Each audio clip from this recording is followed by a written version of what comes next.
श्री जगदंबिकायै नमः. ओम ऐं ह्रीं क्लीं चामुंडायै विच्चे. आज सोमवती अमावस्या आहे, बैल पोळा आहे. आज आपण श्रीमद देवी भागवताचा 6वा स्कंद आपण अभ्यासणार आहोत. नेहमीप्रमाणे जन्मेजय अनेक प्रश्न व्यास महर्षीला विचारतायत. त्याच्या दिवसेंदिवसाची उत्कंठा वाढत चाललेली आहे आणि हेच खरं म्हणजे सत्वगुणाचं लक्षण आहे. आता जन्मेजय विचारतो व्यास महर्षींना की म्हणे, मी असं ऐकलं होतं की रुद्रासूर जो असुर होता, तर त्याला इंद्राने विष्णूची सहाय्यता घेऊन छलकपट करून त्याचा वध केला. तर मला त्याच्याविषयी थोडीफार माहिती द्या की रुद्रासूर कोण आहे आणि त्याचा छलकपट करून त्याला मारावं का लागलं. तर मला ही सगळी माहिती सांगा. तेव्हा व्यास महर्षी म्हणाले की देवतांना एकदा अमृत दिलं की ते शांत बसतात, त्यांना काही म्हणजे वेगळं काही नको असतं. पण तू एक असा आहेस जन्मेजय राजा की मला तुझा अभिमान वाटतो की तू अनेक प्रश्न मला विचारतोस आणि तुला इतकं सर्व काही जाणून घेण्याची इच्छा आहे. त्याच्याचमुळे तुझा सत्वगुण वाढीला लागलेला आहे आणि खरोखरच तू पांडवांचा वंशामधला आहेस ह्याच्याबद्दल खात्री होते.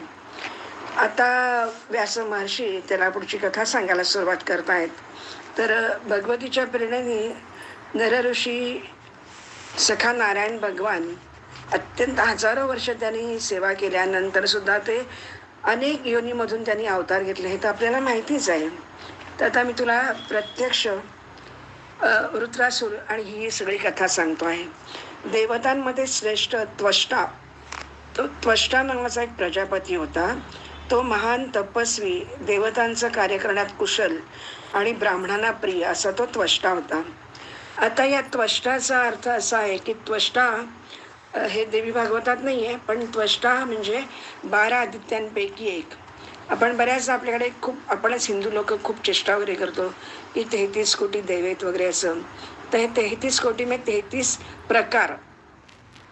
तर त्याच्यामध्ये काय आहे की 12 आदित्य, 11 रुद्र, 8 वसू आणि 2 म्हणजे अश्विनी कुमार किंवा प्रजापती आणि इंद्र असे मिळून 33 असतात. तर त्याच्यापैकी हे जे 12 आदित्य आहेत ते 12 आदित्यांना 12 महिन्याचे 12 महिने वाटून दिलेले असतात वर्षाचे.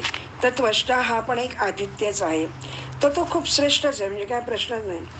पण एकदा काय होतं की हा जो त्वष्टा आहे तो खूप देवांच्या बाजूने कार्य करत असला तरी इंद्र आपल्याला माहिती आहे की इंद्र नेहमी खुसपट्या काढणार आणि काहीतरी त्रास देणार. तर त्याला खूप राग येतो एकदा आणि तो इंद्राचा त्रास होण्यासाठी, इंद्राचा द्वेष म्हणून त्यांनी एकदा एक पुत्र निर्माण केला त्वष्टाने. आणि तो त्वष्टा कसा आहे तर मुळामध्ये त्वष्टा जो आहे तो गर्भ आणि रूपाचा तो निर्माता आहे. तर त्यांनी काय केलं, त्यांनी आपल्याला एक मुलगा जन्माला आला आणि तो कसा मुलगा आहे तर तो 3 मस्तक आहेत म्हणून त्याचं नाव त्रिशिरा आणि तो विश्वरूप नावाने विख्यात झाला. आणि तो अतिशय सुरेख होता आणि त्याला 3 श्रेष्ठ मुख म्हणजे त्याला 3 मस्तक असल्यामुळे त्याला ती फार शोभून दिसायची. आणि हा जो मुनी आहे म्हणजे त्रिशिरा मुनी जो आहे तो 3 मुखाने 3 कार्य करायचा. एका मुखाने तो वेदाध्ययन करायचा, एका मुखाने तो मधुपान करायचा आणि 3ऱ्या मुखाने मात्र तो सर्व दिशांचं एकाच वेळा निरीक्षण अवलोकन करायचा. हा त्रिशिरा जो आहे तो त्याला भोगाचा अजिबात इच्छा नव्हती.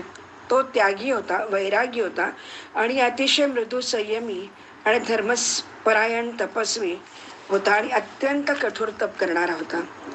आणि तो तप कशी करायचा तर आपण नेहमीच ऐकतो की पंचाग्नी साधना करायचे, वृक्षाला उलटं लटकून घ्यायचे म्हणजे खाली डोकं वर पाय अशा प्रकारे. आणि संबंध जितेंद्रिय होता म्हणजे संपूर्ण इंद्रियांवरती त्याचा पूर्ण ताबा होता, म्हणजे त्याची इंद्रिय मोकाट सुटलेली नव्हती. तर अशा प्रकारचा हा जो त्रिशिरा आहे तर त्यांना खूप आनंद होतो त्वष्टाला की तो म्हणतो की फारच चांगलं झालं, मला तू एक छान मुलगा जन्माला आलास की त्याच्यामुळे आता हा जो इंद्र आहे त्याचा तू नाश करून टाक. कारण पराक्रमवाला शत्रू जो आहे तो ची उपेक्षा करून चालणार नाही, तर त्याला मारूनच टाकायला पाहिजे. पण एकदा जेव्हा इंद्राच्या असं लक्षात येतं की हा जो त्वष्टा आहे, त्वष्टाचा मुलगा त्रिशिरा आहे, तर तो खूप तप करतो, वेदाध्ययन करतो आणि सगळं काही त्याचं प्रचंडच प्रमाणामध्ये कार्यक्रम चाललेला आहे, तर मला लगेच नेहमीप्रमाणे इंद्राचं एकच काम ठरलेलं आहे की त्याच्या तपस्येमध्ये, म्हणजे ऋषी बसले, मुनी बसले, की त्यांच्या तपस्येमध्ये अडथळे निर्माण करायचे. त्याच्यानंतर कोणी असुर भेटला की त्याला खूप त्रास द्यायचा. असा प्रकार त्याचं कायम चालू. स्वतः स्वर्गाधिपती आहे, इंद्रपद त्याला मिळालेलं आहे, तरी पण म्हणतात ना की रिकाम पण माणसाला अतिशय वाईट असतं. आणि त्याला सारखा सत्तेचा, स्पर्धेचा, आणि त्याचबरोबर त्याला त्याच्या खुर्चीची अखंड भीती असते.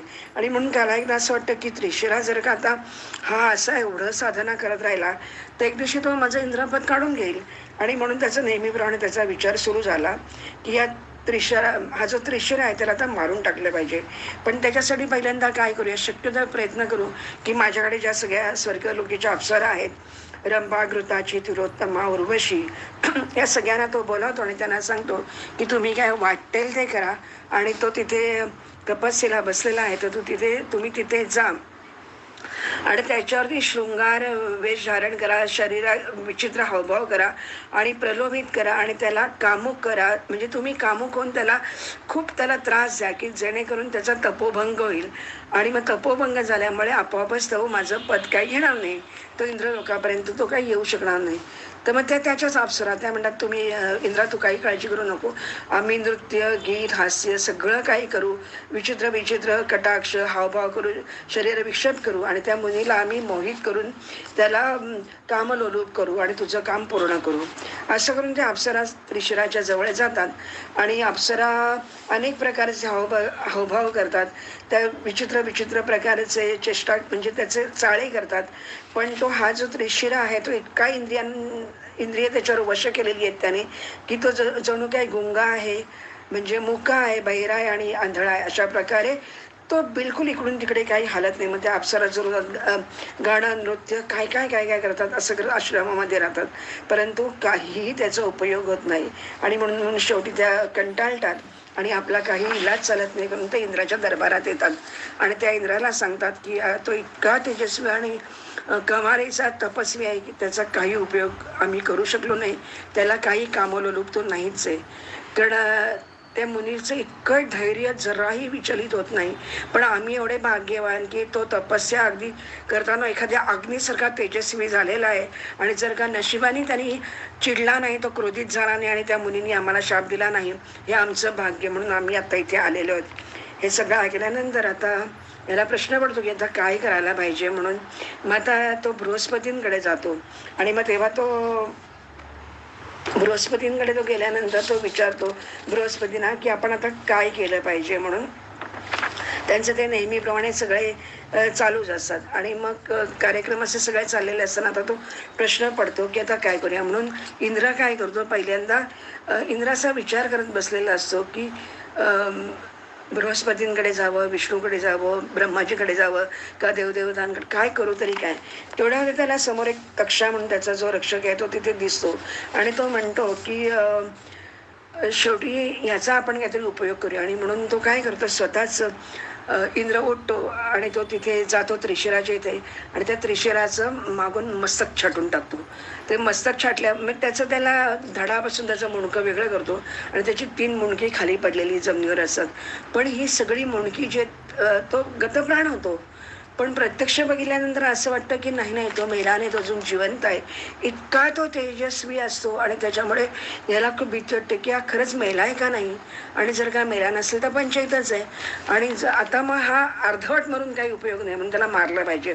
आणि म्हणून मग तो तक्षा तिथे उभाच होतो. त्याला सांगतो की तू एक काम कर की मी आत्ता असं ह्या त्रिशिराला मारलेलं आहे, पण त्रिशिरा मेलाय असं मला काही वाटत नाही. तर तू काम कर, ती कुऱ्हाड घे आणि तुझ्याकडे जी कुऱ्हाड आहे ती कुऱ्हाड घे आणि त्याचं मस्तक छेदून टाक आणि त्याचे तुकडे तुकडे कर. तेव्हा तो म्हणतो तक्षा की तुम्ही एकतर निंदित कृत्य केलेलं आहे. इंद्राला म्हणतो की हे बरोबर नाही केलेलं. एक तर तो ब्राह्मण आहे, तपस्वी आहे आणि त्याचं काही कारण नसताना केवळ तुमचं पद जाईल म्हणून तुम्ही त्याला मारलं आणि त्याला मारलं तर मारलं, ब्रह्महत्या केली आणि तुम्ही परत मला सांगता की तू त्याला मारूनच ये. तर हे असलं का निंदकृत्य मी काही करणार नाही. तर इंद्रच येतो, तो ऐकणार आहे का. म्हणून मग इंद्र काय करतो की एक काम कर, आता त्याला लालूच दाखवायला पाहिजे ना, म्हणून तो त्या तक्षाला म्हणतो की तू असं कर, म्हणे इथे जी सगळी यज्ञकर्म चालतात त्या यज्ञामध्ये जो पशुबळी दिला जातो तो पशुबळीचा जे डोकं मस्तक असेल ते मी तुला दरवेळेला दान करेन. तर त्याच्यामुळे म्हणजे हे तर तुला फायदाच फायदा आहे, म्हणजे माझंही कार्य होईल आणि तुझंही कार्य होईल. मग तो खूप आनंदित होतो आणि म्हणून ती कुऱ्हाड घेतो तो आणि तो त्रिशिराच्या तिन्ही डोक्यांवरती मारतो. तिन्ही जेव्हा मस्तकांवरती तो मारतो तर त्याच्यामधून हजारो पक्षी बाहेर पडतात. कोणी चिमण्यांसारखे असतात, कोणी तित्तरसारखे असतात, कोणी कपिंजलासारखे पक्षी बाहेर येतात आणि त्याच्या एकूण सगळ्या मुखातून एक एक बाहेर पडतात आणि ते सगळे निघून जातात.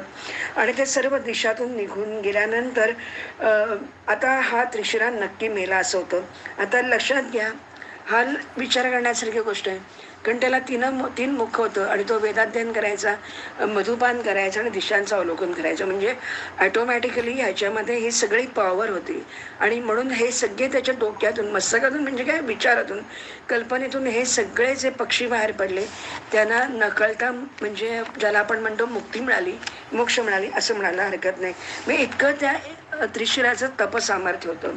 आणि मग असं झाल्यानंतर जेव्हा सगळ्या लोकांना वगैरे आनंदच होतो, पण त्रिशिरा मेला हे जेव्हा त्वष्टाला कळतं तेव्हा तो इतका कळतीत होतो, इतका चिडतो आणि त्याला असा राग येतो आणि तो म्हणतो की निरपराध मुनिवृत्तीवाल्या तू माझ्या पुत्राला मारलेला आहेस, तू एक लक्षात ठेव की तुझा वध करण्यासाठी मी परत एक पुत्र निर्माण करेन. आणि म्हणून तो 8 रात्रीपर्यंत प्रज्वलित अग्नीमध्ये हवन करत राहतो आणि त्याच्यातून 8व्या रात्री एक प्रचंड अग्नीसारखा लोळ असलेला एक पुरुष बाहेर पडतो आणि तो इतका काही प्रचंड तेजस्वी असतो की तो बघितल्यानंतर त्यालाही खूप आनंद होतो.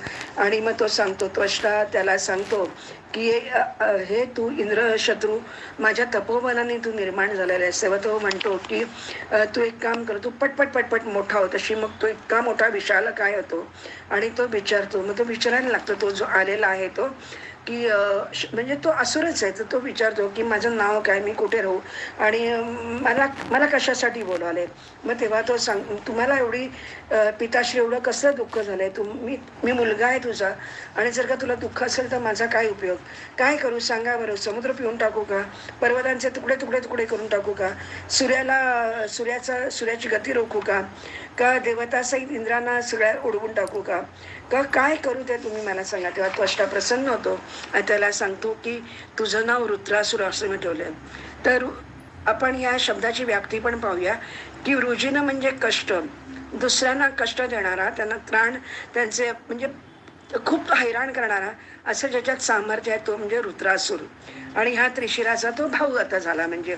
आणि अशा प्रकारे तो सांगतो की त्रिशिरा जो तुझा भाऊ होता तो वेदविद्या पारंगत होता, सर्व विद्यांमध्ये निपुण होता, तिन्ही लोकांमध्ये आश्चर्य वाटावे एवढी त्याची तपस्या झालेली होती, पण इंद्राने वज्राने त्याचा घात केला. आणि म्हणून तू पुत्रशोकाने मी अगदी व्याकुळ झालेले आणि तू माझं एकच काम करायचं, काही झालं तरी त्या इंद्राचा वध करायचा. त्याच्यासाठी तपसामर्थ्य प्रचंड आहे. म्हणून तो त्वष्टा काय करतो, त्याला शारंग धनुष्य, बाण, परीक, पट्टी, सुदर्शन सगळी आयुध देतो आणि त्याला सांगतो की तू आत्ताच्या आत्ता जा आणि इंद्राकडे जा आणि वध करायला जा.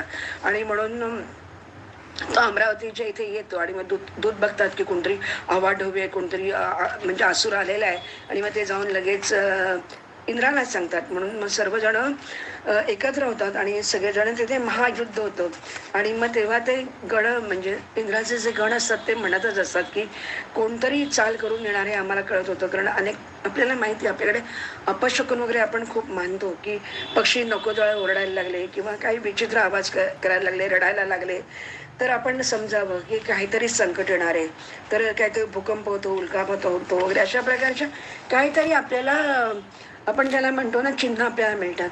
आणि म्हणून इंद्राच्या लक्षात येतात की हा अपशकुन म्हणजे काय आहे. तर म्हणून ते बृहस्पतीकडे जातात आणि मग तेव्हा बृहस्पती सांगतो की मी याच्यावरती काही करू शकत नाही, कारण तू एका ब्राह्मण पुत्राला मारलेला आहे, तपस्व्याला तू मारलेला आहे, त्यामुळे तुलाच हे सगळं भोगायला लागेल. मग तेव्हा इंद्र म्हणतो की सगळं बरोबर आहे, पण काहीतरी मंत्र, औषधी किंवा यज्ञ असं काहीतरी असेल ना की ज्याच्यामुळे हे माझं म्हणजे पाप हरून जाईल. तेव्हा तो बृहस्पती म्हणतात मी तुझं ह्याच्यावरती काहीही करू शकत नाही आणि म्हणून तुम्ही असं करा की आता काळ तर कठीण आहे, तुला तर चाल करून गेलंच पाहिजे. म्हणून सर्व सेनेला तो घेतो. रुद्र, अश्विनी कुमार, आदित्य, पुष्प, गव, कुबेर, वरुण, यम सर्व सर्व देवतांना घेतात आणि ते आपापसात त्यांचं युद्ध सुरू होतं.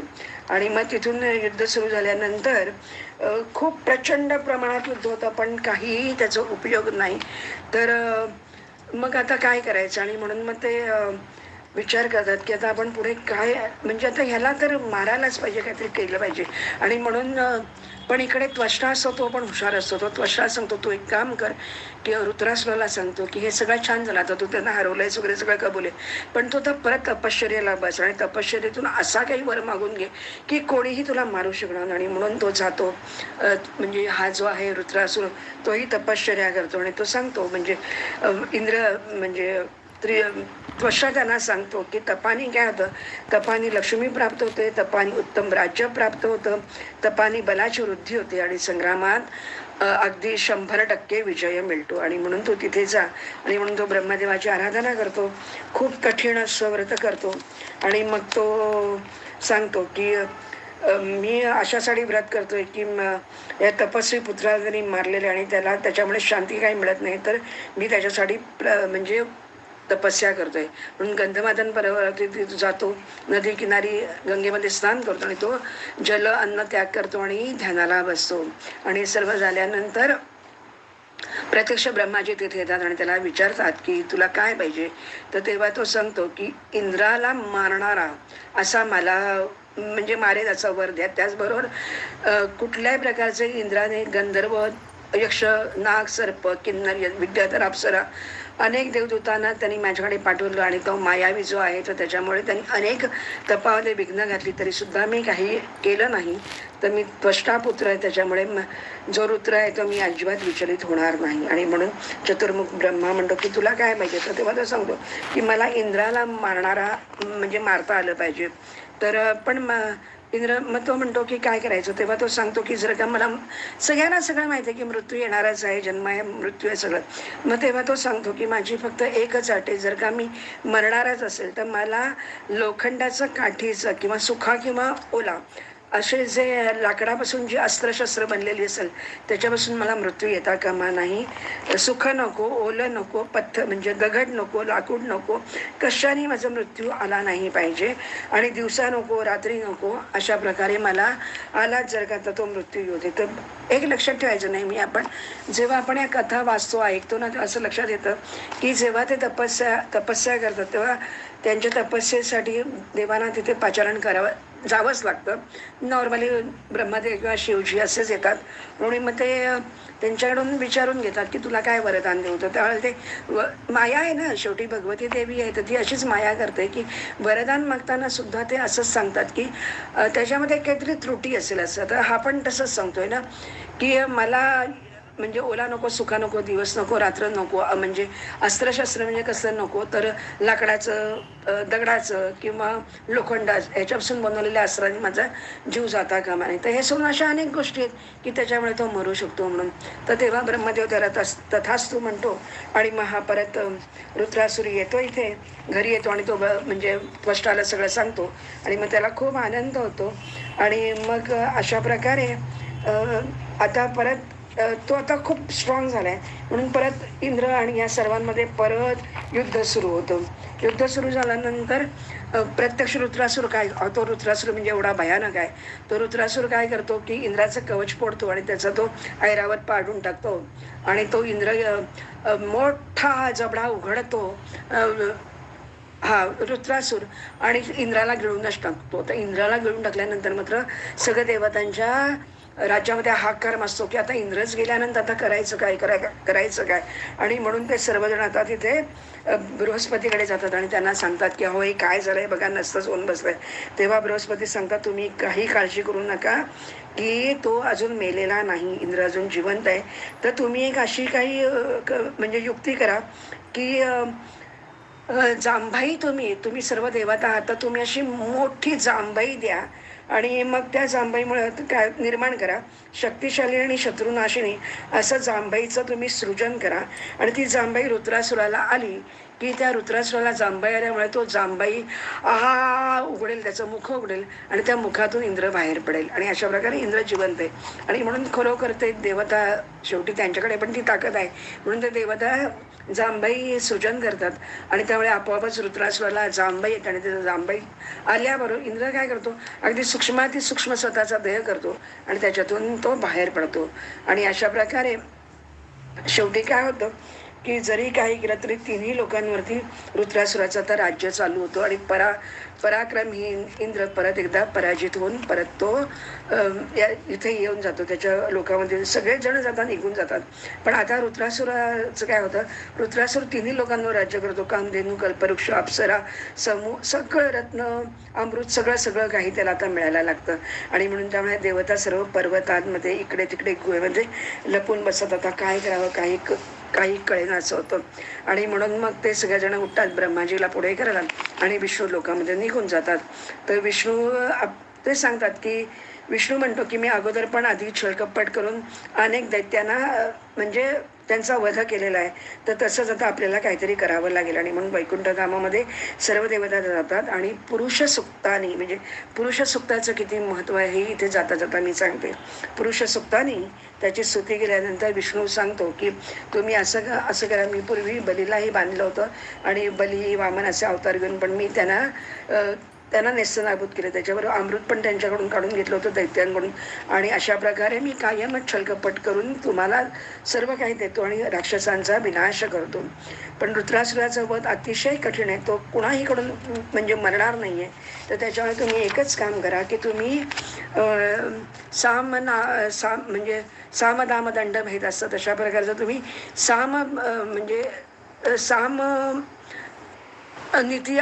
सामनीती तुम्ही हे करा, अवलोकन करा आणि सर्व देवता तुम्ही त्या रुद्रासुराकडे जा आणि त्याला सांगा की कशाला अशी युद्ध वगैरे करतो, अशी युद्ध करून ना तुला दिवस रात्र झोप आहे ना इंद्राला झोप आहेत. म्हणजे तुम्ही एवढी युद्ध सगळे करण्यापेक्षा एवढं जे सुखासीन तुम्हाला राज्य मिळालेलं आहे, तू आता स्वर्गावर स्वारी केली आहेस, तुला सगळं तुला मिळालेलं आहे, कशासाठी तो इंद्र मेला काय आणि जगला काय, तू कशाला त्याच्यापेक्षा तुम्ही असं करा, जर का तुम्ही इंद्रालाही त्रास होतोय, आम्हालाही त्रास होतोय, सगळ्या यज्ञभागाही कोणाला काही मिळत नाही आणि संपूर्ण तिन्ही लोक सगळे अस्ताव्यस्त झाले, त्याशिवाय रुद्रासुर तू असं करा, आम्ही शपथ घेतो, मुनी लोक पण सांगतात सगळे, आम्ही शपथ घेऊन सांगतो की तुमच्या दोघांच्यात जर का समेट झालं, तह जर का झाला म्हणजे इंद्र आणि रुद्रासुर, तर काहीच नाही ना, कुठे काही भांडण नाही, म्हणजे वाद नाही, काही छलकपट नाही, काही नाही.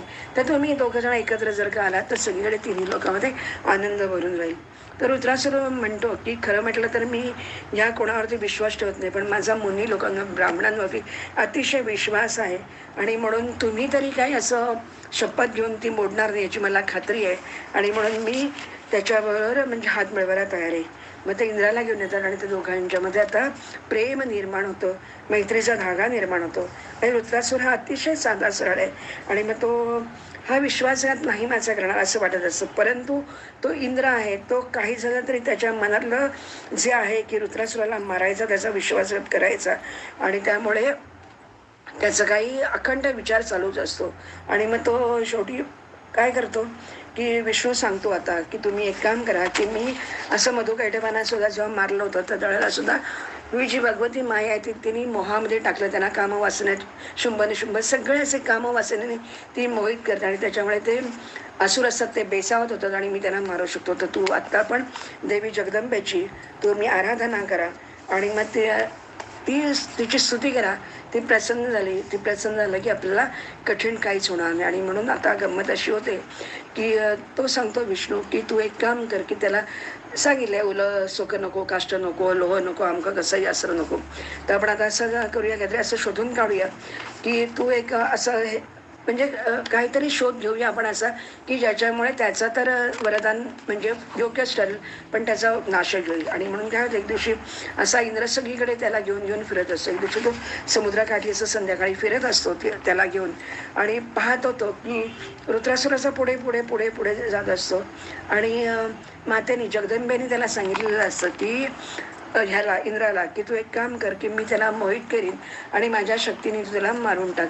आणि म्हणून मग तो काय करतो की मला ती सांगते की समुद्रावरती जो फेस असतो ना, आपण बघतो ना समुद्राच्या लाटा येतात त्याच्यावरती प्रचंड प्रमाणात फेस येत असतो.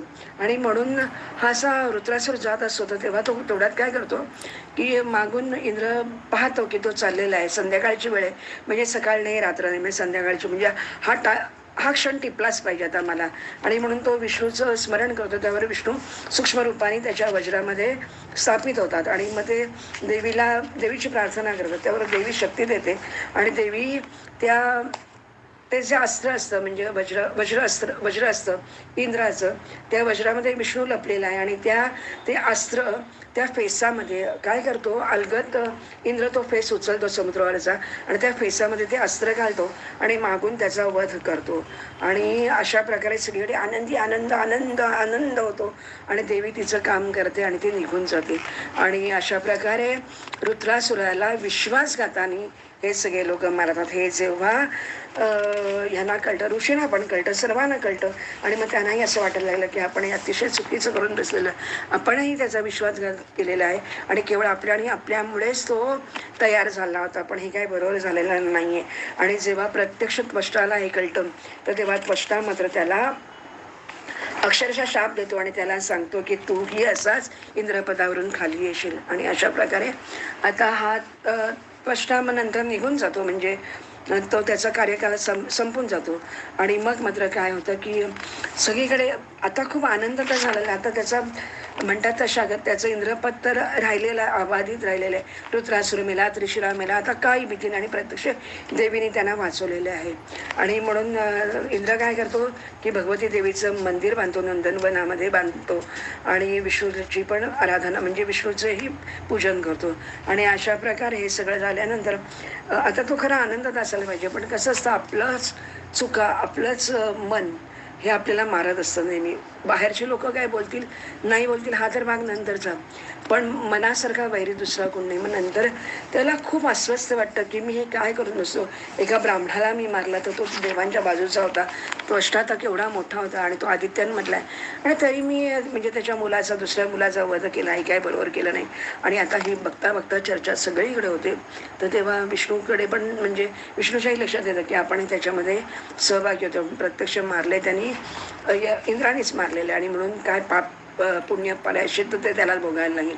आणि म्हणून मग सर्व मुनी वगैरे त्यांची चर्चा होती. तेव्हा बृहस्पती आणि ते सगळं सांगतात की तुला आता प्रायश्चित्त तर घेतलंच पाहिजे. मग तो म्हणतो की प्रायश्चित्त वगैरे घ्यायचं आहे तर आहेच, तर पण शेवटी इतका तो व्याकुळ आणि स्वतःच्या ना म्हणतो आपण मनातून स्वतःच उतरलं की म्हणजे मृत्यू एवढं दुःख त्याच्यापासून होतं. आणि म्हणून हा काय करतो, इंद्राणीला सांगतो आणि तो निघून जातो आणि मानसरोवरच्या इकडे जातो आणि तो तिथे एका कमल नालीमध्ये लपून बसतो की जेणेकरून तो कोणालाही दिसतो. आणि मग सगळीकडे हाहाकार होतो, कुठे गेला कुठे गेला कुठे गेला, आणि म्हणून काही केलं तो काही सापडत नाही. आणि आता हा तर पाहिजे ना, इंद्र तर पाहिजे ना.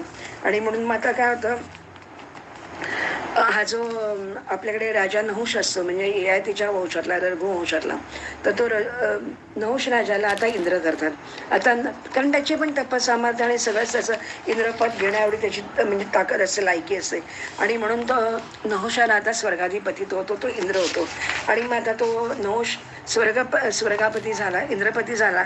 आता सगळे काम वासना भोग इंद्र म्हणजे सगळ्या अप्सरा अमृत सगळं काम देतो, सगळे सगळे यक्षगंधर्व नृत्य सगळं उपभोक्त घेतो. आणि मग त्याच्या लक्षात येतं की अरे मी तर सगळं घेतलं, पण इंद्राची जी इंद्राणी म्हणजे मी इंद्र आहे तर माझी पण इंद्राणी पाहिजे, म्हणजे मला शची पाहिजे. म्हणून तो काय करतो, या सगळ्या देवतांना वगैरे सांगतो की मला सगळं मिळालं पण मला शची काही अजून मिळालेली नाही, तर शचीला बोलवा आणि तिला सांगा की तू माझी पत्नी हो. तर तेव्हा देवता वगैरे त्याला सांगतात नवशाला, अरे एवढ्या सगळ्या अप्सरा आहेत, सगळं आहे, सगळ्या प्रकारचं सुख तुला इथे मिळत आहे, तर ती तुला शची काय करायची. तो म्हणतो की नाही मला शची पाहिजे, तुम्ही तिथला काही करा आणि घेऊन या. मी सर्व देव तर ते सांगतात की ती कुलीन आहे, इंद्राची पत्नी आहे, ती असं करणार नाही, ती नाही येणार तुझ्याकडे. आणि मग तो सांगतो की तो आत्ताच्या आत्ता तुम्ही जाणे तिला घेऊन या. मग तर हे सगळेजण शचीकडे जातात. मग शची बृहस्पतीनं विचारते मी काय करू. तेव्हा बृहस्पती म्हणतात की तू अभय मागायला आलेस, तू शरणागत आहेस, त्यामुळे मी तुला माझ्याकडे आश्रय देतो आणि तू माझ्याकडे राहा. आणि हे जेव्हा राजा नहुषाला कळतं तेव्हा तो अतिशय चिडतो, संतापतो आणि तो म्हणतो थांब आता मी त्या बृहस्पतीला आत्ताच्या आत्ताच मारून टाकतो. आणि म्हणून तो खूप चिडतो वगैरे.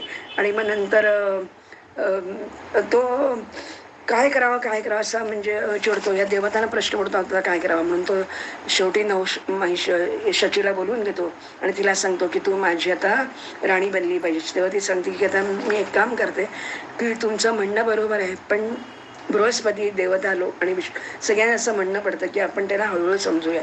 म्हणून शची त्याला सांगते की तू मी आधी पहिल्यांदा इंद्र कुठे आहे का नाही त्याचा शोध घेते. जर का इंद्र नाही सापडला तर मी तुमच्याशी नक्कीच विवाह करीन आणि तुमची पत्नी होईल. म्हणून मी जरा इंद्राचा शोध घेऊन येते, तेवढा वेळ तुम्ही मला द्या. आणि म्हणून ती उठते आणि निघून जाते आणि ती जाते. आणि मग विष्णू तिला सांगतो की तू परांबाची आदिशक्ती आधी मायेची तू साधना कर, योग साधना कर. योग मायाच तुला ह्याच्यातून तारून बाहेर नेईल. आणि म्हणून ती अंबा यज्ञ करते आणि प्रत्यक्ष देवी तिथे प्रकट होते आणि ती विचारते तिला. आणि मग तेव्हा ती सांगते की असं हा नहुष राजा आहे, तो माझ्या मागे लागलेला आहे आणि तो मला इंद्राणीचं पद देतो आणि मला ते काही नको आहे, कारण मला मात्र माझाच इंद्र पाहिजे. तर तू जर का प्रसन्न झाली म्हणजे मला वर देणार आहेस आणि जर का प्रसन्न झाली असं तू मला असा वर दे की नहुषा नेस्तनाभूत होईल, इंद्र मला कुठे आहे त्याचं दर्शन होईल आणि मी इंद्राणी शाबूत राहील, म्हणजे माझं पातिव्रत्य शाबूत राहील. तर तेव्हा देवी म्हणते काही काळजी करू नको, तू एक काम कर, आता मी प्रसन्न झालेली आहे, कारण मी दिसणं माझं दर्शन होणं अनेको जन्माचं पुण्याही असल्याचंच मी कोणालाही दर्शन देत नाही, पण मी तुला दर्शन दिलेलं आहे. तर तू एक काम कर, माणसं ही माझी दुती जी आहे म्हणजे तिची ही एक देवी म्हणजे औषधीचा, तर तू तिच्याबरोबर तो मानसरोवरमध्ये जा आणि तिथे माझी विश्वकामा, नाव लक्षात ठेवा, विश्वकामा नावाची माझी अचल अशी मूर्ती तिथे आहे आणि तिथून तुला ती इंद्र कुठे आहे तो ही माझी ही दासी तुला दाखवेल. आणि त्याबरोबर ती तिला घेते आणि ती पटकन तिकडे मानसरोवरामध्ये जाते आणि मग ती दाखवते. तर प्रत्यक्ष इंद्र त्या कमलनालामध्ये खरोखरच बसलेला असतो आणि इंद्र तिला बघतो आणि तो चाट पडतो. त्याला आश्चर्य वाटतं की हे सगळं कसं काय घडलं वगैरे. मग ती सगळं सांगते वगैरे की आता हा माझा तर पातिव्रत्य भंग करायला निघाला, मी काय करू. तेव्हा इंद्र सांगतो तू एकच काम कर, आता काय करता येईल तर तू त्याच्याशी गोडी गुलाबीनी बोल, त्याच्याशी म्हणजे त्याला एकांतात घे, त्याला म्हणजे आपण ज्याला म्हणतो ना की तू तुझ्या स्वाधीन त्याला करून घे. तू त्याला सांग की जर का तुला नाही मला इंद्र काही कुठे मिळत नाहीये तर तू एक काम कर, मी तुझ्याशी लग्न करायला तयार आहे, फक्त माझी डोली तू अशी आणायची की तू त्या तो जो रथ आहे त्याची पालखी आहे, त्या पालखीमध्ये आता काय आहे की मी इथेच राहते स्वर्गामध्ये, त्यामुळे मला हे सगळं कॉमन आहे की ब्रह्मदेवाचं वाहन आहे, विष्णूचं गरुड आहे, गणपतीचा उंदीर आहे, कार्तिकेयाचं मोर आहे, सगळ्यांचं प्रत्येकाचं काय काय काय वाहन आहे. पण तू मात्र मला असं कर की मला असं अशा वाहनातून घेऊन ये की त्याच्यामुळे सर्व लोकांना आश्चर्य वाटलं पाहिजे. तर मग तो म्हणतो काय करू, नहुष विचारतो. तर तेव्हा ती सांगते तू असं कर, तू पालखीमध्ये बस आणि तुझी पालखी आहे ना ती ह्या चार म्हणजे त्या मुनी लोक आहेत, ऋषी आहेत, तर त्यांना ती पालखी उचलायला सांग आणि ती पालखी घेऊन तू माझ्याकडे आणि मग आपण दोघं जण जाऊ.